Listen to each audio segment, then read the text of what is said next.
ഇന്ന് logic channel നമ്മൾ discuss ചെയ്യാൻ പോകുന്നത് സ്റ്റോക്ക് മാർക്കറ്റിൽ ലോങ് ടേം ഇൻവെസ്റ്റ്മെന്റിനെ പറ്റിയിട്ടാണ്. അപ്പോൾ സ്റ്റോക്ക് മാർക്കറ്റിൽ ലോങ് ടേം ആയിട്ട് ഇൻവെസ്റ്റ് ചെയ്ത് നല്ലൊരു വെൽത്ത് ക്രിയേറ്റ് ചെയ്യണമെന്ന് ആഗ്രഹിക്കുന്ന ഒരു വ്യക്തിയാണ് നിങ്ങളെങ്കിൽ നിങ്ങൾക്ക് ലോങ് ടേം ഇൻവെസ്റ്റ്മെന്റിനെ പറ്റിയിട്ട് അറിയേണ്ട കാര്യങ്ങളാണ് നമ്മൾ ഇന്നിവിടെ ഡിസ്കസ് ചെയ്യുന്നത്. സോ ഇന്നത്തെ വീഡിയോയിൽ നമ്മൾ ബേസിക്സ് ആയിരിക്കും കവർ ചെയ്യുന്നത്. സോ ഈ ഒരു വീഡിയോയുടെ റെസ്പോൺസ് അനുസരിച്ചിട്ടായിരിക്കും നമ്മൾ ഈ ഒരു വീഡിയോയുടെ കണ്ടിന്യൂഷൻ ആയിട്ട് ഫണ്ടമെന്റൽ അനാലിസിസ്, അതായത് എങ്ങനെ നമുക്കൊരു നല്ല സ്റ്റോക്ക് പിക്ക് ചെയ്യാം എന്നതിനെ പറ്റിയിട്ടൊക്കെ വീഡിയോ നമ്മൾ ചെയ്യുന്നത്. അപ്പോൾ നമ്മുടെ വീഡിയോസ് റിലേറ്റഡ് ആയിട്ട് നിങ്ങൾക്ക് എന്തെങ്കിലും ഡൗട്ട്സോ ക്ലാരിഫിക്കേഷൻസോ ഉണ്ടെങ്കിൽ നിങ്ങൾക്ക് കമൻറ്റ് ബോക്സിൽ മെൻഷൻ ചെയ്യാം, നമ്മൾ റിപ്ലൈ ചെയ്യുന്നതായിരിക്കും. അതുപോലെ തന്നെ നിങ്ങൾക്ക് നമ്മുടെ ഇൻസ്റ്റഗ്രാം പേജിൽ, അതായത് ലോജിക് ചാനലിൻ്റെ ഇൻസ്റ്റഗ്രാം പേജിലും നിങ്ങൾക്ക് മെസ്സേജ് ചെയ്യാവുന്നതാണ്, ഞാൻ റിപ്ലൈ ചെയ്യുന്നതായിരിക്കും. ഇൻ കേസ് നമ്മുടെ കമൻസിന് എനിക്ക് റിപ്ലൈ തരാൻ കഴിഞ്ഞില്ലെങ്കിലും നമ്മുടെ സബ്സ്ക്രൈബേഴ്സ് ഉണ്ട്. സോ നമ്മുടെ സബ്സ്ക്രൈബേഴ്സ് ക്വാണ്ടിറ്റിയിൽ കുറവാണെങ്കിലും ക്വാളിറ്റി വൈസ് നമ്മുടെ സബ്സ്ക്രൈബേഴ്സ് എല്ലാവരും കുറച്ചുകൂടി മെച്ചപ്പെട്ടവർ തന്നെയാണ്. സോ ഇപ്പോൾ എന്നെക്കാളും കൂടുതൽ നോളജ് ഉള്ളവർ ഈ സബ്സ്ക്രൈബേഴ്സിലുണ്ടെന്നുള്ള കാര്യം എനിക്കറിയാം. സോ ഇൻ കേസ് എനിക്ക് റിപ്ലൈ തരാൻ കഴിഞ്ഞില്ലെങ്കിലും അവർ നിങ്ങൾക്ക് റിപ്ലൈ തരുന്നതായിരിക്കും. ഇനി അങ്ങോട്ട് ലോജിക് ചാനലിലെ കമൻസിൽ നമ്മൾ വീക്ക്ലി ഒരു ബെസ്റ്റ് കമൻറ്റ് നമ്മൾ ചൂസ് ചെയ്യുന്നതായിരിക്കും. സോ നമ്മൾ അങ്ങനെ ചൂസ് ചെയ്യുന്ന കമൻറ്റ് നമ്മുടെ ഇൻസ്റ്റഗ്രാമിൽ നമ്മൾ സ്റ്റോറി ആയിട്ട് നമ്മൾ പോസ്റ്റ് ചെയ്യുന്നതായിരിക്കും. നമ്മൾ ആ കമൻറ്റിനെ പറ്റിയിട്ട് സംസാരിക്കുന്നതായിരിക്കും. സോ നമ്മൾ ഇങ്ങനൊരു ഇനീഷ്യേറ്റീവ് നമ്മുടെ ചാനലിൽ എടുക്കാനുള്ള കാരണം എന്താണെന്ന് വെച്ചിട്ടുണ്ടെങ്കിൽ നമ്മൾ ടോപ്പിക് റിലേറ്റഡ് വീഡിയോ ചെയ്യുമ്പോൾ നമ്മൾ കമൻസ് ശ്രദ്ധിക്കുമ്പോൾ നമ്മൾ കാണാറുള്ളത് എന്താ വെച്ചിട്ടുണ്ടെങ്കിൽ ആ ടോപ്പിക് റിലേറ്റഡ് ആയിട്ട് കുറേ പേർക്ക് റിപ്പീറ്റഡ് ആയിട്ട് കുറേ പേര് ഡൗട്ട് ചോദിച്ചിട്ടുണ്ടാവും. അപ്പോൾ നമുക്ക് മനസ്സിലായിട്ടുള്ള കാര്യം എന്താണെന്ന് വെച്ചിട്ടുണ്ടെങ്കിൽ ആ ടോപ്പിക് റിലേറ്റഡ് ആയിട്ട് കോമൺ ആയിട്ട് എല്ലാവർക്കും വരുന്നൊരു ഡൗട്ടാണ് അത്. സോ ആ ഒരു കമൻറ്റിനെ പറ്റിയിട്ട് സംസാരിക്കണം എന്ന് നമുക്ക് തോന്നിയിട്ടുണ്ട്. ബട്ട് അത് സെപ്പറേറ്റ് ഒരു വീഡിയോ ആയിട്ട് നമുക്ക് ഇടാൻ മാത്രം ഇല്ലതാനും. അതുപോലെ തന്നെ ചില വീഡിയോസിൽ നമുക്ക് കാണാം, ചില കമൻസിന് നമുക്ക് ജസ്റ്റ് റിപ്ലൈയിൽ നമുക്ക് പറയാൻ സാധിക്കത്തില്ലാത്ത കമൻസുകളുണ്ട്. സോ അത് നമുക്കൊരു വീഡിയോ ആയിട്ട് നമുക്ക് പോസ്റ്റ് ചെയ്യാൻ സാധിക്കത്തില്ല. സോ നമ്മൾ ചൂസ് ചെയ്യുന്ന കമൻറ്റ് ഈ ഒരു രണ്ട് കാറ്റഗറിയിലുള്ള ഒരു കമൻസ് ആയിരിക്കും നമ്മൾ ചൂസ് ചെയ്യുന്നത്. അല്ലെങ്കിൽ നമുക്കൊരു ബെസ്റ്റ് കമൻറ്റ് ആയിട്ട് നമുക്ക് തോന്നുന്ന ഒരു കമൻറ്റ് ആയിരിക്കും നമ്മൾ ചൂസ് ചെയ്യുന്നത്. സോ നമ്മൾ ചൂസ് ചെയ്യുന്ന കമൻറ്റ് നമ്മൾ ഇൻസ്റ്റഗ്രാമിൽ വീക്ക്ലി ഒരു കമൻറ്റ് വെച്ചിട്ട് നമ്മൾ പോസ്റ്റ് ചെയ്യുന്നതായിരിക്കും. സോ ഇനി നമുക്ക് നമ്മുടെ ടോപ്പിക്കിലേക്ക് വരാം. So long term investment, stock മാർക്കറ്റിൽ ലോങ് ടേം ഇൻവെസ്റ്റ്മെൻറ്റിനെ പറ്റിയിട്ട് നമുക്ക് നോക്കാം.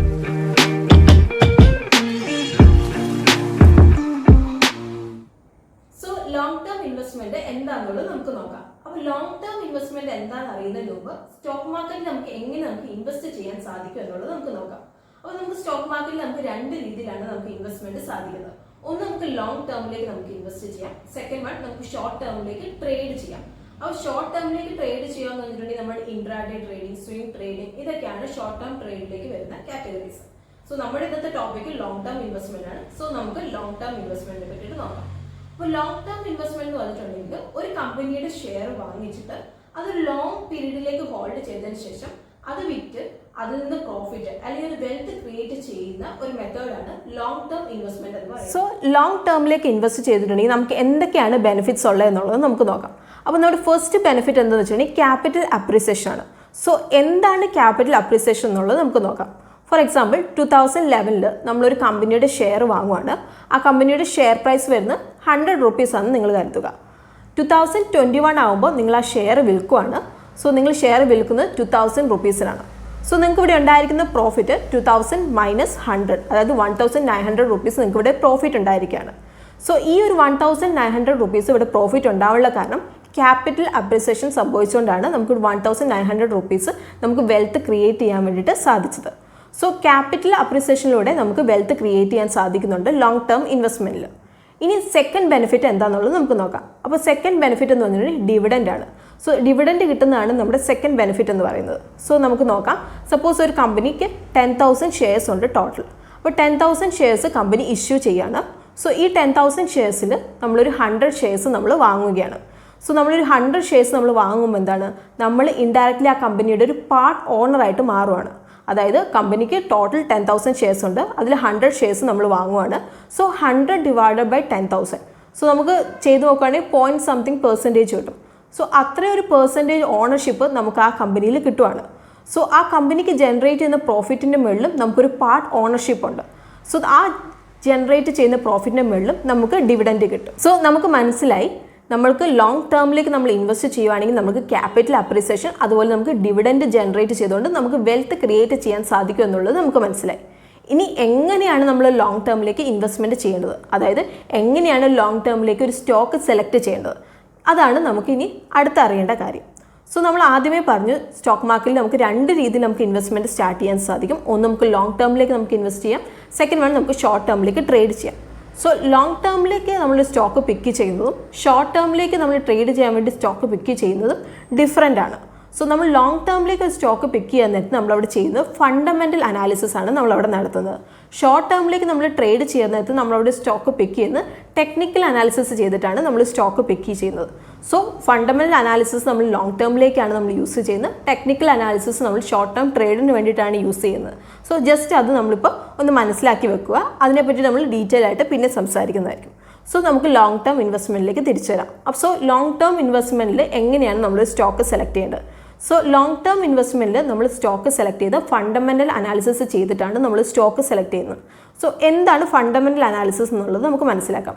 സോ ഫണ്ടമെൻ്റൽ അനാലിസിസ് എന്ന് പറഞ്ഞിട്ടുണ്ടെങ്കിൽ കമ്പനിയുടെ ക്വാണ്ടിറ്റേറ്റീവ് അതുപോലെ ക്വാളിറ്റേറ്റീവ് ഫാക്ടേഴ്സാണ് ഫണ്ടമെൻ്റൽ അനാലിസിസിൽ വരുന്നത്. സോ നമ്മൾ ഈ ഫണ്ടമെൻ്റൽ അനാലിസിസ് ചെയ്യുമ്പോൾ ഒരു കമ്പനിയുടെ ക്വാളിറ്റേറ്റീവ് ഫാക്ടേഴ്സ് നമ്മൾ നോക്കും, അതുപോലെ തന്നെ ആ കമ്പനിയുടെ ക്വാണ്ടിറ്റേറ്റീവ് ഫാക്ടേഴ്സ് നമ്മൾ നോക്കും.